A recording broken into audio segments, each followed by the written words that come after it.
Les 4 étapes de la cicatrisation des plaies. Que se passe-t-il lorsqu'une plaie cicatrise? Étape 1, l'hémostase ou la réparation. Il faut arrêter le saignement pour limiter les pertes de sang. Apparaissent ensuite un caillot puis une croûte. Étape 2, l'inflammation ou le nettoyage.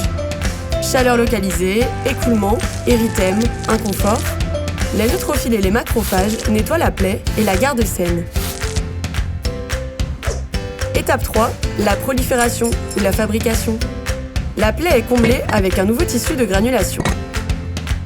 Ce tissu de granulation constitue la nouvelle matrice et permet de combler la plaie. Étape 4, le remodelage ou les finitions. Le processus de cicatrisation peut durer des mois, voire des années. Une fois mature, la cicatrice peut être avasculaire et ne contenir ni poils ni glandes sébacées. Comment évaluer une plaie? Une bonne prise en charge des plaies commence par une bonne évaluation.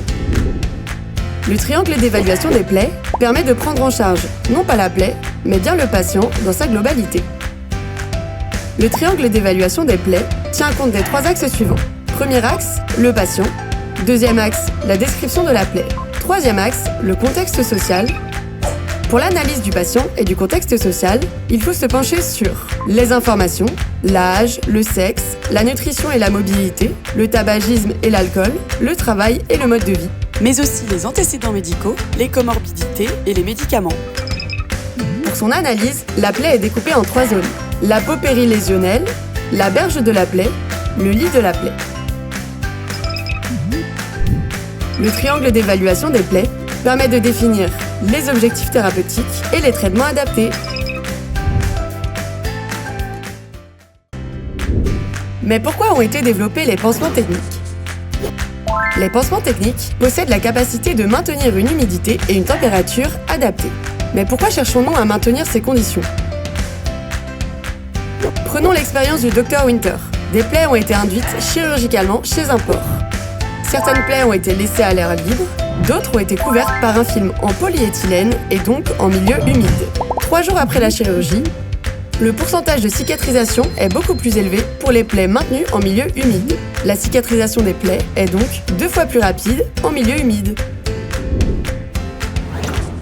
Suite aux travaux du Dr George Winter en 1960, les pansements techniques permettant de maintenir un milieu de cicatrisation humide sont devenus le traitement standard des plaies, notamment chroniques. Comment déterger une plaie? La détertion mécanique consiste à éliminer les débris nécrotiques et ou fibrineux avec du matériel technique jusqu'à atteindre les tissus sains. Il est possible de ramollir la fibrine nécrose avec un hydrogel, sauf contre-indication. Bistouri, ciseaux, curettes, pinces, compresses sèches peuvent être utilisés. On s'arrête à la limite du saignement. Cependant, il y a des contre-indications. La détertion ne doit pas être effectuée sur une plaie du membre inférieur qui n'a pas été explorée, c'est-à-dire sans connaître l'IPS. La détertion ne doit pas être pratiquée sur un patient sous traitement anticoagulant ou s'il y a une présence de tissu à risque sans avis médical ou chirurgical. Concernant les indications, il faut réaliser au préalable un bilan vasculaire. Administrer des antalgiques ou une anesthésie locale si nécessaire et laver la plaie avant et après la détertion. Les plaies post-opératoires. En post-opératoire, les plaies peuvent être fermées ou ouvertes. La cicatrisation de première intention concerne les plaies fermées, c'est-à-dire les plaies chirurgicales et traumatiques, suturées, agrafées, sans perte de substance. Ce type de cicatrisation est adapté aux plaies non contuses, aux plaies propres et aux plaies bien vascularisées. La cicatrisation dirigée concerne les plaies ouvertes, c'est-à-dire les plaies avec perte de substance importante qui cicatrisent en milieu humide. Ce type de cicatrisation est adapté aux plaies non suturables, aux plaies septiques et aux brûlures et aux escarres. Que se passe-t-il lors d'une brûlure? Les brûlures sont des lésions de la peau causées par la chaleur, la radioactivité, l'électricité ou les produits chimiques. Leur gravité est déterminée par leur superficie, la nature de l'agent responsable, la durée d'exposition, là où les localisations concernées la profondeur de la lésion et l'âge de la personne brûlée. Il existe 4 types de brûlures. La brûlure du premier degré, du deuxième degré superficiel, du deuxième degré profond et du troisième degré. La brûlure du premier degré, elle atteint l'épiderme superficiel. Elle est rouge et luisante, douloureuse et guérit en environ 7 jours. La brûlure du deuxième degré superficiel, elle atteint le derme superficiel. Elle est rouge, rose pâle, douloureuse et guérit en environ 14 jours. La brûlure du deuxième degré profond, elle atteint le derme profond. Elle est sèche, rouge-brun, elle a des taches blanchâtres marbrées, la douleur est variable, elle peut cicatriser et la chirurgie est parfois nécessaire. La brûlure du troisième degré, elle atteint les 3 couches de la peau, elle est sèche, cartonnée, blanche ou noire, une nécrose est possible, la douleur est absente, elle guérit rarement, une chirurgie est nécessaire. Ulcère de jambe, veineux ou artériel? La différence clinique. 90 à 95% des ulcères de jambes sont liés à des troubles circulatoires.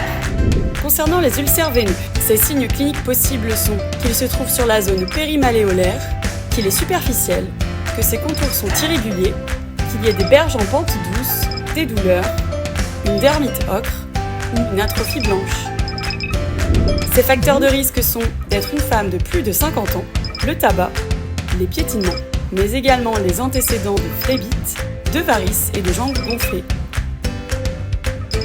Concernant les ulcères artériels, ces signes cliniques possibles sont qu'il ait les bornettes, qu'il soit petit et profond, très douloureux, accentué en décubitus ou qu'il y ait une claudication intermittente.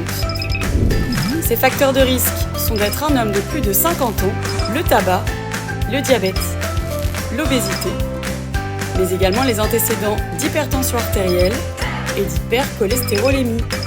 Il existe aussi les ulcères mixtes et les ulcères non artériels et non veineux.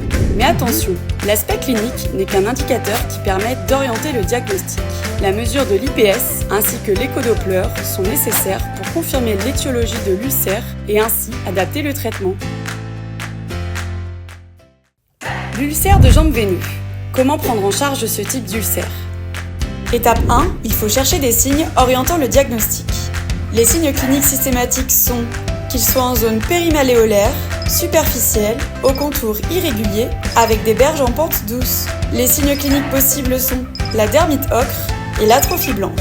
Il faut également penser à vérifier les antécédents et les facteurs de risque. Selon les signes, il pourrait s'agir d'un ulcère de jambe veineux.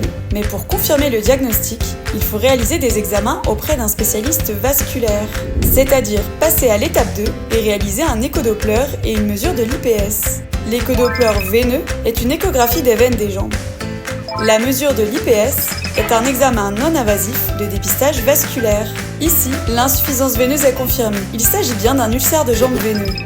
Il faut à présent prendre en charge la cause. Étape 3, il faut prendre en charge la plaie avec des soins locaux. Il faut laver du genou jusqu'aux orteils, déterger si besoin et appliquer un pansement adapté. Étape 4, il faut traiter l'insuffisance veineuse grâce à la compression. La compression est nécessaire. Sans cela, la plaie ne guérira pas. Étape 5, il faut accompagner le patient. Il faut mettre en place un suivi hygiéno-diététique, c'est-à-dire favoriser la marche quotidienne et arrêt du tabac au moins pendant la période de cicatrisation. Mais également un suivi de la prise en charge de la douleur et de la réfection du pansement. L'ulcère de jambe artérielle. Comment prendre en charge ce type d'ulcère? Étape 1, en cherchant des signes orientant le diagnostic. Les signes cliniques systématiques sont qu'il ait des bornettes, qu'il soit petit et profond, très douloureux, accentué en décubitus et qu'il y ait une claudication intermittente. Il faut également penser à vérifier les antécédents et les facteurs de risque. Selon les signes, il pourrait s'agir d'un ulcère de jambe artérielle. Mais pour confirmer le diagnostic, il faut réaliser des examens auprès d'un spécialiste vasculaire, c'est-à-dire passer à l'étape 2 et réaliser un échodoppler et une mesure de l'IPS. L'échodoppler artériel, c'est une échographie des artères de la jambe. La mesure de l'IPS, c'est un examen non invasif de dépistage vasculaire. Ici, l'insuffisance artérielle est confirmée. Il s'agit bien d'un ulcère de jambe artérielle. Il faut à présent prendre en charge la cause. Étape 3, il faut jouer sur les facteurs de risque. Selon le profil du patient, il peut se pencher sur l'arrêt du tabac, le traitement de l'hypertension artérielle ou encore la prise en charge de diabète. Si cela ne suffit pas, L'insuffisance artérielle peut être traitée par l'angioplastie, qui est l'élargissement d'une artère, ou le pontage, la dérivation afin de court-circuiter une artère endommagée.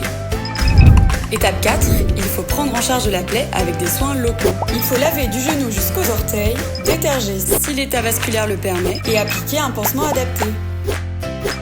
Étape 5, il faut accompagner le patient. Il faut mettre en place un suivi hygiéno-diététique, c'est-à-dire favoriser la marche quotidienne et arrêt du tabac au moins pendant la période de cicatrisation, mais également un suivi de la prise en charge de la douleur et de la réfection du pansement.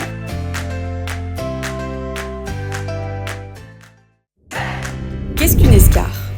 Lorsqu'une personne est alitée ou immobilisée, sa peau peut être excessivement comprimée entre un plan dur et ses os. Une lésion cutanée peut alors se former. Son apparition peut être rapide, 2 heures suffisent, et elle évolue très vite. Certaines zones sont fréquemment concernées, le sacrum, le talon, mais une escarre peut se développer sur toutes les parties du corps, la hanche, la nuque, le coude, le nez et l'orteil. Au stade 1, on observe une rougeur persistante sur un point d'appui. Au stade 2, une perte d'une partie de l'épaisseur de la peau, épiderme, derme ou les deux. Cela s'appelle la désépidermisation ou la flictène. Au stade 3, on voit une perte de toute l'épaisseur de la peau. Les tissus se nécrosent. Au stade 4, la plaie est très profonde, pouvant toucher les muscles, les os et les tendons. Comment mesurer le risque d'escarre ? Prenons l'échelle de Braden. Elle est simple d'utilisation et adaptée à toutes les situations.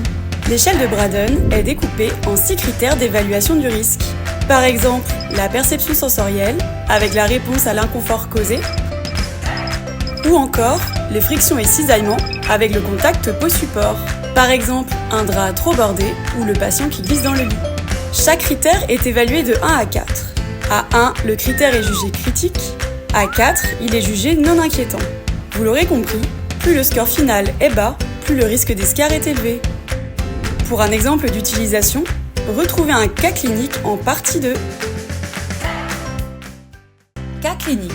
Essayons d'évaluer le risque d'escarre de Pierre. Voici Pierre, un homme de 79 ans, d'1,73 m, qui fait 88 kg. Concernant son intervenant, il a une auxiliaire de vie qui vient matin et soir. Concernant ses facteurs intrinsèques, il fait des insomnies, il a des fuites urinaires et il est fatigué. Concernant ses facteurs extrinsèques, il vit seul et est sous traitement médical. Pour évaluer le risque d'escarre de Pierre, prenons l'échelle de Braden. Concernant la perception, Pierre exprime son inconfort et est donc en capacité de répondre. Le critère est donc évalué à 4. Concernant l'humidité, Pierre a tendance à transpirer, à avoir des fuites urinaires et sa peau est très humide. On peut donc noter 2. Concernant l'activité, il est alité en ce moment et est très fatigué. Le critère est de 1. Concernant la mobilité, il est capable de changer seul ses points d'appui. On peut donc noter 3. Concernant la nutrition, il n'a pas grand appétit, mais dispose des plats préparés par son auxiliaire de vie. C'est un 2. Concernant les frictions, sa position est demi-assise au lit. Il y a donc une pression au niveau du sacrum. C'est un 2. Si on additionne les scores de tous ces critères, on obtient la note de 14. Le risque d'escarre est donc modéré. Pour prévenir le risque d'apparition d'escarre chez Pierre, il faut améliorer les critères en rouge. Concernant l'humidité et les frictions, un pansement hydrocolloïde devrait être appliqué sur le sacrum de Pierre. Concernant l'activité, Pierre devrait dormir sur un matelas anti-escarre et un planning de mobilisation devrait être mis en place. Concernant la nutrition, il faudrait effectuer un bilan nutritionnel et une surveillance des repas. Si toutes ces actions sont mises en place, les critères passent au vert et le risque d'escarre pour Pierre diminue. Il est important d'éduquer Pierre et son entourage sur les risques et moyens de prévention pour éviter l'apparition d'escarre. Tu mets quoi sur ta plaie ? Si tu mets un hydrogel, il va hydrater et ramollir le tissu. Une plaie sèche sera ainsi hydratée. Si tu mets de l'alginate de calcium, il va arrêter les saignements, déterger la fibrine et drainer les exsudats. Une plaie fibrineuse très exsudative sera ainsi drainée et détergée. Si tu mets une fibre à haut pouvoir d'absorption, elle va absorber les exsudats et déterger la fibrine en se gélifiant. L'exsudat sera absorbé. Une plaie modérément à fortement exsudative sera ainsi détergée. Selon le niveau d'exsudat de la plaie, il existe des hydrocellulaires minces ou à absorption importante. Ils vont absorber les exsudats selon la quantité et maintenir le milieu humide. Les exsudats seront absorbés. Une plaie peu exsudative et une plaie modérément à fortement exsudative seront maintenues dans un milieu humide. Si tu mets un super absorbant, il va absorber les exsudats importants et maintenir dans un milieu humide. L'exsudat sera absorbé. Une plaie fortement exsudative sera ainsi maintenue dans un milieu humide. Si tu mets un hydrocolloïde, il va protéger les plaies, exposer au risque de friction en fin de cicatrisation et maintenir un milieu humide. Une escarre de stade 1, peau exposée, plaies en fin de cicatrisation ou d'épidermisation seront donc protégées.